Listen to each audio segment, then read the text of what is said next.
We are so proud that last year the dropout rate fell below double digits, and this year dropped another to 8.3% dropout rate. More students graduate, fewer drop out. We're really excited to see these trends that we're seeing. Are you sure? The numbers just released show steady gains. Here they are for 2014. More than 86% of Maryland seniors graduate, up more than a point over 2013. And nearly every subgroup posted gains. African American, Asian, white, special education, free and reduced price meal students, and Hispanics. English language learners, however, dropped by 2 points.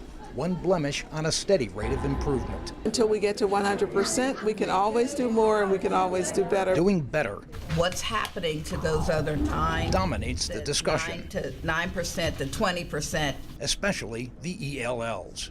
Yeah, this seems to be sort of the only cloud in all of this data, because this is the group. It is a fast-growing group, and it's the group that always kind of comes out on the bottom and that really struggles to succeed academically. ELLs must learn the language, then pass the assessments. Particularly in English and some of the other areas where there's a lot of reading and comprehension of the language. And I think there are a number of things that can be done. Maryland seeks best practices from locals doing well. As a former high school principal in Montgomery County, one of the things that I do with my ELL students was to provide them with the dedicated time over the summer to take the English 10 course. But educators also look out of state. Florida, for example, in discussions with them, because they just received permission to test their students later. African American students improved, but the board remains concerned. Prince George's County is 20%, and other jurisdictions where we're just nowhere near where we need to be. A high school diploma is the thing that opens the door.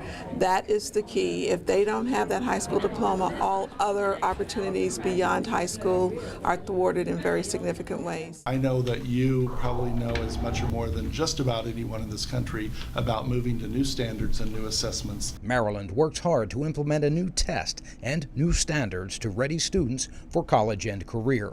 In the meantime, it applies again for federal flexibility from the strict requirements of No Child Left Behind. This waiver allows states to honor the intent of NCLB, educating every child, not only what's the goal in terms of absolute improvement, but eases adherence to the full letter of the law. but what rates of improvement should be expected as we go down the road. They'll be able to use this potential makeup day if the need arises. In board briefs, members grant approval power to the superintendent to okay calendar changes regarding snow days. It says goodbye to Director of Curriculum Judy Jenkins. And it says hello. I will ask you to excuse me from all my rookie mistakes. To Amanda Kahn, new Director of Education Policy and Governmental Relations. This has been News from the Board, January with MSDE TV.